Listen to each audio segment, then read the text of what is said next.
Hi friends, welcome back to our YouTube channel. మీరందరూ తమిళలో చూసినట్లుగానే ఈరోజు అయితే మనం కొన్ని ఇంపార్టెంట్ టాపిక్స్ అంటే ఇంపార్టెంట్ విషయాల గురించి అయితే డిస్కస్ చేసుకుందాము. అంతకంటే ముందు మీలో కనుక ఎవరైనా కొత్తగా మన ఛానల్ చూస్తున్నట్లయితే తప్పకుండా మన ఛానల్ అయితే సబ్స్క్రైబ్ చేసుకోండి. అలాగే ఇలాంటి ఇన్ఫర్మేటివ్ వీడియోస్ కోసం మన ఛానల్ అయితే ఫాలో అవుతూ ఉండండి. అదే విధంగా మీలో కనుక ఎవరైనా పర్సనల్ గా నాతో చాట్ చేయాలనుకున్నట్లయితే మన యూట్యూబ్ ఛానల్ ప్రొఫైల్లో నా ఇన్స్టాగ్రామ్ లింక్ అయితే ఉంది. దాని ద్వారా మీరైతే నాకు మెసేజ్ చేసి నాతో చాట్ చేయొచ్చు. ఫస్ట్ ఆఫ్ ఆల్, మీలో ఎవరైనా జీడీఎస్ జాబ్ కి సెలెక్ట్ అయినట్లయితే ముందుగా సెలెక్ట్ అయిన మీ అందరికీ కూడా నా తరపు నుంచి కంగ్రాచులేషన్స్. మంచిగా మీరందరూ ఫస్ట్ డాక్యుమెంట్ వెరిఫికేషన్, అలాగే సెకండ్ డాక్యుమెంట్ వెరిఫికేషన్, దాంతో పాటుగా ట్రైనింగ్ అనేది సక్సెస్ఫుల్ గా కంప్లీట్ చేసుకొని జాబ్ లోకి జాయిన్ అయిపోండి. అయితే మనకి 80%, 85%, అదేవిధంగా 90%, అంటే 80% నుంచి 95, 90% మిడిల్లో ఉన్న వాళ్ళు ఎందుకు సెలెక్ట్ అవ్వలేదు, వాళ్ళకి ఎందుకు జాబ్ రాలేదు, వాళ్ళు నార్త్ లో అప్లై చేసినా సరే జాబ్ ఎందుకు రాలేదు అనే విషయాలను అయితే నేను మీ అందరితో ఇప్పుడు డిస్కస్ చేస్తాను. మన ఆంధ్ర తెలంగాణ నుంచి కొంతమంది అయితే నార్త్ కి అప్లై చేశారు, అదేవిధంగా కొంతమంది అయితే ఆంధ్ర తెలంగాణలోనే అప్లై చేసుకున్నారు. కాకపోతే మనకు ఫస్ట్ లిస్ట్ లో అది ఏ స్టేట్ అయినా సరే మాక్సిమం మనకి ఎక్కువ మార్క్స్ ఉన్న వాళ్ళని సెలెక్ట్ చేసుకోవడం జరుగుతుంది. బికాజ్ మనకి ఫస్ట్ లిస్ట్ లో 100% ఉన్న పర్సన్ ఒకడు, అదేవిధంగా 80%, 85%, 90%, 95% ఉన్న పర్సన్ ఒకడు ఉన్నట్లయితే వీళ్ళందరిలో మనకి 100% ఉన్న పర్సన్ నే సెలెక్ట్ చేసుకుంటారు. బికాజ్ జీడీఎస్ జాబ్ అనేది మనకు మెరిట్ లిస్ట్ మీదే సెలెక్షన్ అనేది ఉంటుంది కాబట్టి యూఎస్ గా మనకైతే ఎక్కువ పర్సెంటేజ్ ఉన్న వాళ్ళనే సెలెక్ట్ చేయడం జరుగుతుంది. అది నార్త్ స్టేట్ అయినా కానీ సౌత్ స్టేట్స్ అయినా కానీ. అయితే నేను చెప్పింది కరెక్టే, కాకపోతే ప్రతి స్టేట్ లో 100% ఉన్న వాళ్ళనే ఎక్కువగా సెలెక్ట్ చేసుకోవడం జరిగింది. ఎందుకంటే ప్రెసెంట్ మనకైతే కాంపిటీషన్ అనేది చాలా హెవీగా ఉంది. కాంపిటీషన్ హెవీగా ఎందుకు ఉందంటే అందరికి మనకి 100% అనేది మనకి స్కోర్ ఇచ్చేయడం జరిగింది కాబట్టి మనకి కాంపిటీషన్ ఎక్కువ ఉంది. అందువల్ల మనకి కట్ ఆఫ్ ఎక్కువ ఉండడం వల్ల మనకైతే ఎక్కువ స్కోర్ ఉన్న వాళ్ళనే ఫస్ట్ లిస్ట్ లో సెలెక్ట్ చేసుకోవడం జరుగుతుంది అనమాట. కాంపిటీషన్ కూడా ఎక్కువే ఉంది, దాంతో పాటుగా అప్లికేషన్స్ కూడా చాలా ఎక్కువే ఉన్నాయి. మనకి రిలీజ్ అయినటువంటి వ్యాకెన్సీస్ 28,000 ప్లస్ అయితే అప్లికేషన్స్ అయితే మనకి లాక్స్ లో ఉంటాయి. అది 7 lakhs పైగా ఉండొచ్చు, లేదంటే 8 lakhs పైగా ఉండొచ్చు. అంటే ఇది ఆల్ ఇండియా జాబ్ కాబట్టి ఇండియాలో ఉన్నటువంటి 10th క్లాస్ పాస్ చేసిన ప్రతి ఒక్కరైతే ఈ జాబ్ కి అప్లై చేస్తారు. బికాజ్ ఇక్కడ మనకి అప్లికేషన్ ఫీజు కూడా లేదు. గర్ల్స్ ఏ కేటగిరీ అయినా సరే వాళ్ళకి అప్లికేషన్ ఫీజు లేదు. బాయ్స్ కి ఎస్సీ, ఎస్టీ, ఈడబ్ల్యూఎస్, పీడబ్ల్యూడి వాళ్ళకి ఫీజు లేదు. ఓన్లీ ఓబీసీ అలాగే ఓసీ వాళ్ళకి బాయ్స్ కి ఫీజు ఉంది. కాబట్టి మనకి ఫ్రీ కాబట్టి ప్రతి ఒక్కరైతే దీనికి అప్లై చేసుకోవడం జరుగుతుంది. ఇక్కడ మనకి కాంపిటీషన్ కూడా ఎక్కువే, దాంతో పాటుగా అప్లికేషన్స్ కూడా ఎక్కువే. అందువల్లే ఎక్కువ మార్క్స్ ఉన్న వాళ్ళని, ఎక్కువ పర్సెంటేజ్ ఉన్న వాళ్ళని మనకి ఫస్ట్ మెరిట్ లిస్ట్ లో సెలెక్ట్ చేసుకోవడం జరిగింది. ఐ హోప్ ఇది మీకు అర్థమైందని అనుకుంటున్నాను. అయితే ఇక్కడ మనం సౌత్ స్టేట్ లో ఆంధ్రప్రదేశ్ గురించి మాట్లాడుకున్నట్లయితే అది ఏ కేటగిరీ అయినా సరే, మేల్ అయినా సరే, ఫిమేల్ అయినా సరే, ఎవరైనా సరే మనకైతే 100% ఉన్న వాళ్ళనే సెలెక్ట్ చేసుకోవడం జరిగింది. 100 మంది అప్లై చేసినట్లయితే ఆ 100 మందిలో 95 మందికి 100% ఉన్న వాళ్ళని సెలెక్ట్ చేసుకున్నారు. రిమైనింగ్ 5% మాత్రమే మనకి 95%, 98% ఉన్న వాళ్ళని సెలెక్ట్ చేసుకున్నారు. అది కూడా పీడబ్ల్యూడి క్యాండిడేట్స్ ఉన్నట్లయితేనే. రిమైనింగ్ అంతా కూడా మనకి 95 మందిని 100% ఉన్న వాళ్ళని సెలెక్ట్ చేసుకోవడం జరిగింది మన ఆంధ్రప్రదేశ్ లో. అయితే తెలంగాణలో కొంచెం తగ్గింది కట్ ఆఫ్ మన ఆంధ్రప్రదేశ్ తో పోల్చుకుంటే. అంటే 95% ఉన్నటువంటి కొంతమంది ఈడబ్ల్యూఎస్ వాళ్ళకి, ఎస్సీ వాళ్ళకి, ఎస్టీ వాళ్ళకి రావడం జరిగింది. అదే విధంగా 97% ఉన్నటువంటి ఎస్టీ వాళ్ళకు కూడా కొంతమందికి జాబ్స్ రావడం జరిగింది. అంటే ఎస్సీ, ఎస్టీ, ఈడబ్ల్యూఎస్, పీడబ్ల్యూ వాళ్ళకైతే 95% నుంచి 100% ఉన్నా సరే జాబ్ వచ్చింది.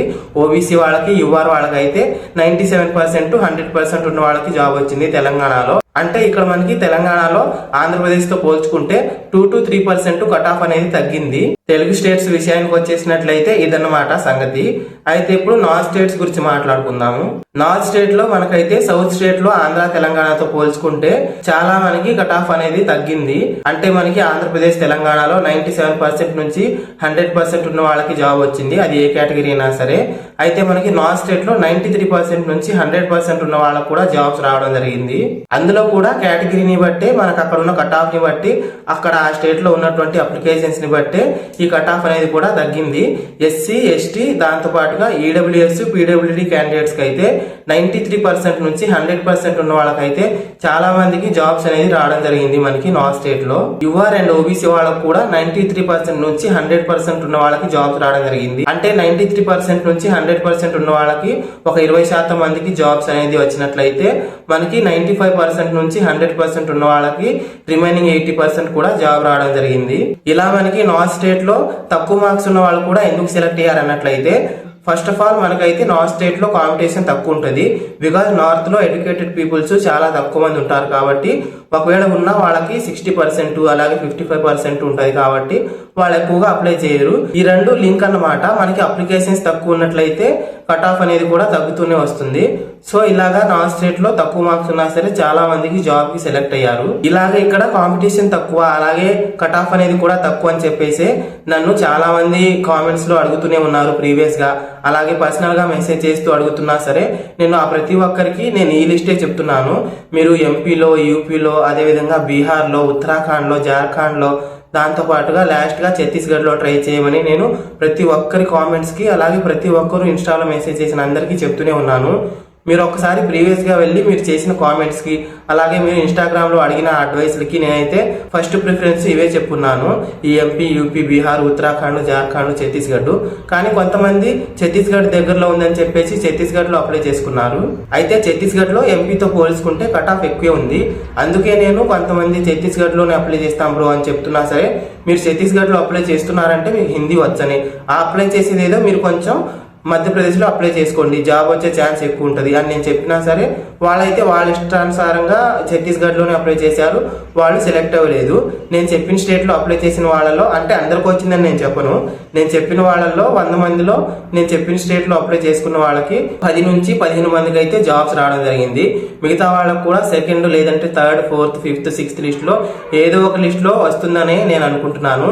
మీరు చేయాల్సిన పని ఏంటంటే ప్రతి ఒక్క లిస్ట్లో మీరు హోప్ అనేది పోగొట్టుకోకుండా ప్రతి లిస్ట్ లో చెక్ చేస్తూనే ఉండాలి. ఇంకొంతమంది ఏంటంటే మాట వినకుండా వాళ్ళకి నచ్చినట్లు చేసుకొని నెగిటివ్ గా కామెంట్స్ చేసేవారు, నెగిటివ్ వేలో థింక్ చేసేవాళ్ళు ఇంకా అక్కడే ఉన్నారన్నమాట, అంటే సెలెక్ట్ అవ్వకుండా. కాబట్టి ఎదుటి వాళ్ళు చెప్పేటప్పుడు వాళ్ళకి ఫీల్డ్ లో ఉన్నప్పుడు వాళ్ళన్నీ తెలిసే మీకు చెప్తారు. ఏదో నోటికి వచ్చేసింది చెప్పారు, వేరే వాళ్ళు చెప్తారేమో కానీ నేనైతే చెప్పను. అలాగే ఎలాంటి నాలెడ్జ్ లేకుండా అసలు చెప్పరు. నాలెడ్జ్ లేకుండా మేము ఇక్కడ ఇన్ని వర్క్స్ మేము చేస్తూ ఉండడం కదా, కాబట్టి ఎక్స్పీరియన్స్ ఉన్న వాళ్ళు చెప్పినప్పుడు కొంచెం వినడం నేర్చుకోండి. ఒకవేళ మీకు వినడం ఇష్టం లేకపోతే వదిలేయండి వినకుండా, అంతేకాని అది నెగిటివ్ గా పోర్ట్రే చేయకండి. మీ బ్రెయిన్స్ ని కూడా నెగిటివ్ గా థింక్ చేయకండి. అయితే మీరు మళ్ళీ ఇలా అనుకోవచ్చు, మేము నార్త్ లోనే అప్లై చేశాము, మాకు కూడా 95% నుంచి 100% మిడిల్ లోపే పర్సెంటేజ్ ఉంది, మాకు జాబ్ రాలేదు కదా అని మీరు అనుకోవచ్చు. కానీ మీరైతే ఛత్తీస్గఢ్ లో కట్ ఆఫ్ అనేది ఎక్కువ ఉంది. ఛత్తీస్గఢ్ కాకుండా రిమైనింగ్ స్టేట్స్ లో మీరు అప్లై చేసి ఉన్నట్లయితే లాస్ట్ లిస్ట్ వరకు చెక్ చేస్తూ ఉండండి, ఏదో ఒక లిస్ట్ లో మీకు జాబ్ వస్తుంది. ఒకవేళ లాస్ట్ లిస్ట్ లోపు మీరు చెక్ చేసినా సరే మీకు రాకపోయినట్లయితే నెక్స్ట్ టైం ట్రై చేయండి, అంతేకాని ప్రతి చిన్నదానికి ఎక్కువగా బాధపడిపోకండి. ఇలాగ నేను చెప్పినట్లుగా మీరు 80% ఉన్నా, 90% ఉన్నా, 85% ఉన్నా సరే నార్త్ స్టేట్ లో అప్లై చేసిన వాళ్ళు లాస్ట్ లిస్ట్ వరకు మీరు చెక్ చేస్తూనే ఉండండి. ఇది తప్ప మనం ఏం చేయలేము. ఇంకా ఫ్యూచర్ లో మనకి 90% కంటే కట్ ఆఫ్ కొంచెం తగ్గొచ్చు, అంటే ఫ్యూచర్ నోటిఫికేషన్ లో అప్పుడు 90% కంటే తక్కువ ఉన్న వాళ్ళకు కూడా జాబ్ వచ్చే ఛాన్సెస్ అనేవి ఉంటాయి. ఇప్పుడు కూడా ఉన్నాయి, కానీ అది నాగాలాండ్, అదే విధంగా యూపీ, అదే విధంగా మనకి మణిపూర్ లో కొంచెం తక్కువ పర్సెంటేజ్ ఉన్న వాళ్ళకి జాబ్ వచ్చింది. అంటే 88% ఉన్నా కూడా, అంటే వీళ్ళకి కూడా వస్తుంది 90% కంటే తక్కువ ఉన్న వాళ్ళకి, లైక్ 85%, 88%, 87%. కాకపోతే ఇవైతే మనకి యూపీలో, అదే విధంగా నాగాలాండ్ లో, మణిపూర్ లో, ఈ 3 స్టేట్లలోనే మనకి 85%, 80%, ఎగ్జాక్ట్ గా 90% ఉన్న వాళ్ళకి ఎక్కువ జాబ్ వచ్చే ఛాన్స్ ఉంది. కాబట్టి ఫ్యూచర్ లో కట్ ఆఫ్ తగ్గినట్లయితే అప్పుడున్న కట్ ఆఫ్ ని బట్టి స్టేట్ చేంజ్ చేసుకోవడమో, ఒకవేళ అప్పుడు కూడా సేమ్ కట్ ఆఫ్ ఉన్నట్లయితే మీరు నాగాలాండ్, యూపీ, మణిపూర్ లో ట్రై చేసుకోవడము చేయండి. ఐ హోప్ ఇక్కడ వరకు మీకు అర్థమైందని అనుకుంటున్నాను. నెక్స్ట్ ఇదంతా ఓకే, కానీ మాకు 100% ఉంది, అయినా సరే మేము జాబ్ కి సెలెక్ట్ అవ్వలేదు అనే వాళ్ళ కోసం ఇది చెప్తున్నాను అనమాట. అంటే మీకు 100% ఉంది కరెక్టే, కాకపోతే మీరు ఒకసారి గమనించుకోవాల్సింది ఏంటంటే మనకి జీడీఎస్ జాబ్ అనేది కంప్లీట్ గా అప్లికేషన్ ఫామ్ మీదే డిపెండ్ అయి ఉంటుంది. మీరు అప్లికేషన్ లో మీ నేమ్స్ అలాగే మీ ఎస్ఎస్సి మార్క్స్ దాంతో పాటుగా మీ యొక్క డేట్ ఆఫ్ బర్త్, అదే విధంగా మీ year of 10th class pass, మీ బోర్డు, దాంతో పాటుగా అక్కడ మీ పర్సంటేజ్, మీ సిగ్నేచర్, మీ ఫోటో, ఇలాంటివన్నీ కూడా మీరు తప్పుగా అప్లై చేసినా, తప్పుగా ఎంటర్ చేసినా కొన్నిసార్లు ఆటోమేటిక్ గా సిస్టమ్ జనరేటెడ్ గా మీ క్యాండిడేట్స్ అనేది రిజెక్ట్ అయిపోవడం జరుగుతుంది. అందుకే నేను ప్రతి వీడియోలో చెప్తూనే ఉన్నాను, మీ మార్క్స్ ఇలా ఎంటర్ చేయండి, మీ డేట్ ఆఫ్ బర్త్ ఇలా ఎంటర్ చేయండి, మీ పేరెంట్స్ నేమ్ ఇలా ఎంటర్ చేయండి, అదేవిధంగా మీ బోర్డు ఇలా ఎంటర్ చేయండి, మీ డేట్ ఆఫ్ బర్త్ ఇలా ఎంటర్ చేయండి అని ప్రతిదీ చెప్తూనే ఉన్నాను. అయినా సరే మీరు నెగ్లిజెంట్ చేసి రిజెక్షన్ అయిపోయిన వాళ్ళకి మనం ఏం చేయలేము. అంటే మనం రిజెక్ట్ అయ్యామో లేదో మనకు తెలియదు కాబట్టి మనం లాస్ట్ వరకు తప్పనిసరిగా చెక్ చేస్తూనే ఉండాలి. లేదు నేను మిస్టేక్ గా అప్లై చేశాను, నేను అప్లై చేసేటప్పుడు ఫలానా మిస్టేక్ చేశాను అని మీకు ముందే తెలిసినట్లయితే ఇంక మీరు లాస్ట్ లిస్ట్ వరకు చెక్ చేసినా చేయకపోయినా ఇంక యూజ్ ఏమీ లేదు. సో ఇలాగా మనకి రిజెక్ట్ అయిన వాళ్ళకి 100% ఉన్నా సరే మన అప్లికేషన్స్ లో ఎర్రర్ వల్ల రిజెక్ట్ అయ్యి జాబ్ రాకపోవడం కూడా ఒక కేస్ గా ఉంటుంది. అయితే ఈ జీడీఎస్ జాబ్ సెలెక్షన్ ప్రాసెస్ అనేది ఫస్ట్ ఆఫ్ ఆల్ మన పర్సంటేజ్ అంటే మార్క్స్, దాని తర్వాత మన కేటగిరీ, దాని తర్వాత మన ఏజ్, దాని తర్వాత మన మేలా ఫీమేలా అనే 4 బేసిస్ మీద ఆధారపడి ఉంటుంది అనమాట. మీకు 100% ఉంది, అదేవిధంగా ఇంకొక పర్సన్ కి కూడా 100% ఉంది. అయితే మీ ఇద్దరు కూడా సేమ్ కేటగిరీ, సేమ్ జెండర్ ఉన్నట్లయితే మీ ఇద్దరిలో ఎవరికైతే ఏజ్ ఎక్కువ ఉంటుందో ఆ పర్సన్ కి జాబ్ ఇచ్చేయడం జరుగుతుంది. మీకు క్లియర్ గా అర్థం అవ్వాలంటే, నేను ఒక పర్సన్ ని మేల్ అనుకోండి, నాకు ఆపోజిట్ పర్సన్ గా ఇంకొక మేల్ ఉంటారు, నా కేటగిరీ సేమే, ఆ పర్సన్ కేటగిరీ కూడా సేమే, మా ఇద్దరికి సేమ్ పర్సంటేజ్ ఉంటది, సేమ్ కేటగిరీ ఉంటది, మేము అప్లై చేసింది కూడా సేమ్ డివిజన్ లోనే. అయితే ఇక్కడ తనతో పోల్చుకుంటే నా ఏజ్ కొంచెం ఎక్కువ కాబట్టి నాకే ఫస్ట్ ప్రిఫరెన్స్ ఇచ్చి జాబ్ ఇచ్చేస్తారు. సేమ్ గర్ల్స్ లో కూడా ఒక గర్ల్ అదే విధంగా ఇంకొక గర్ల్ కి సేమ్ పర్సంటేజ్, సేమ్ కేటగిరీ, దాంతో పాటుగా సేమ్ డివిజన్ లో అప్లై చేసినట్లయితే ఏజ్ ఏ గర్ల్ కి అయితే ఎక్కువ ఉందో ఆ అమ్మాయినే సెలెక్ట్ చేసుకుంటారు. ఇక్కడ వరకు మీకు క్లియర్ గానే అర్థమైందని అనుకుంటున్నాను.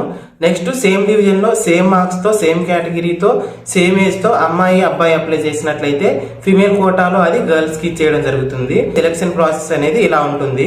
మీరు అప్లై చేసిన డివిజన్ లో మీకు 100% ఉన్నా సరే ఆపోజిట్ పర్సన్ సేమ్ జెండర్ తో, అదే విధంగా సేమ్ పర్సంటేజ్ తో, సేమ్ కేటగిరీతో ఉండి ఏజ్ ఎక్కువ ఉన్నట్లయితే మీకు 100% ఉన్నా సరే అదే పర్సన్ కి ఎక్కువ ఇచ్చేస్తారు. బికాస్ ప్రతిదీ సేమే, ఏజ్ కూడా తనది కొంచెం ఎక్కువ కాబట్టి తన్నే సెలెక్ట్ చేసుకుంటారు. మీరు సెలెక్ట్ అయి ఉన్నట్లయితే మీ డాక్యుమెంట్ ప్రాసెస్ లన్నీ క్లియర్ గా చేసుకొని మీరు జాబ్ కి జాయిన్ అయిపోండి.